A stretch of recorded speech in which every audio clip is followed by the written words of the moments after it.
Halo semuanya, perkenalkan, nama aku Andini Noriski, aku dari kelompok 1. Gimana nih kalian, apa kabarnya? Semoga kalian dalam keadaan baik-baik aja ya. Di kesempatan kali ini aku mau bahas tentang kekerasan seksual, atau lebih khususnya aku mau bahas tentang mengapa korban kekerasan seksual tidak berani melapor kepada pihak yang berwenang. Apa sih kekerasan seksual itu?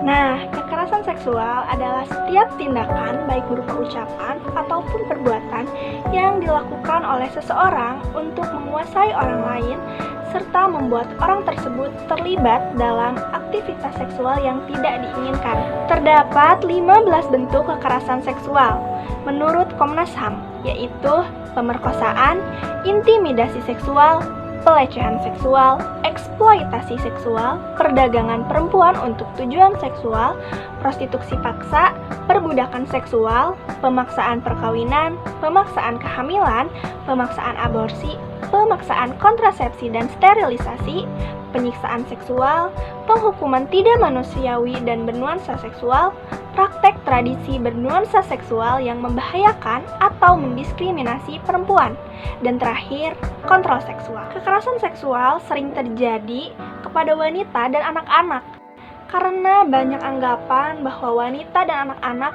adalah makhluk yang lemah, sehingga pelaku dengan mudah melancarkan aksinya. Akhir-akhir ini banyak sekali kasus kekerasan seksual yang terbongkar.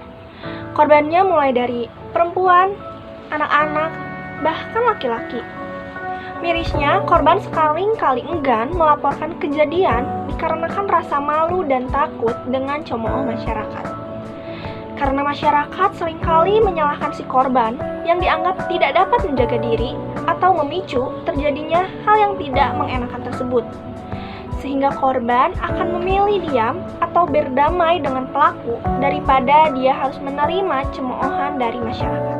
Sedangkan pelakunya, karena merasa perbuatannya tidak mendapat hukuman, seringkali mereka ketagihan melakukannya.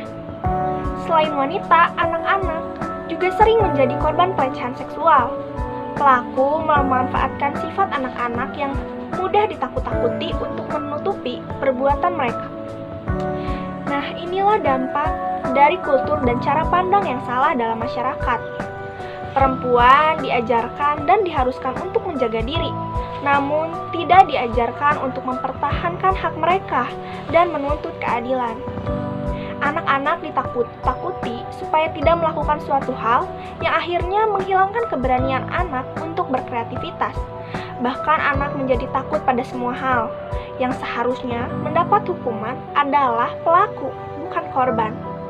Dampak dari kekerasan seksual ini tidak bisa dianggap remeh, karena korban kekerasan seksual tidak hanya akan mengalami luka fisik, tetapi juga mengalami trauma mendalam. Dampak sosial juga akan dirasakan korban, seperti kehilangan kehidupan pribadi karena menjadi yang bersalah, menjadi objek pembicaraan, hancurnya karakter atau reputasi, kehilangan rasa percaya pada orang dari lingkungannya, mengalami stres luar biasa dalam berelasi dengan partner, dan masih banyak lagi. Sistem yang seharusnya membantu dan melindungi justru berpotensi memposisikan korban pada posisi yang lebih rentan mengalami kekerasan seksual lagi. Pada dasarnya, kekerasan seksual juga tidak dapat diselesaikan hanya dengan kebijakan dan undang-undang, namun harus dimulai dengan merubah paradigma masyarakat dalam melihat korban kekerasan seksual.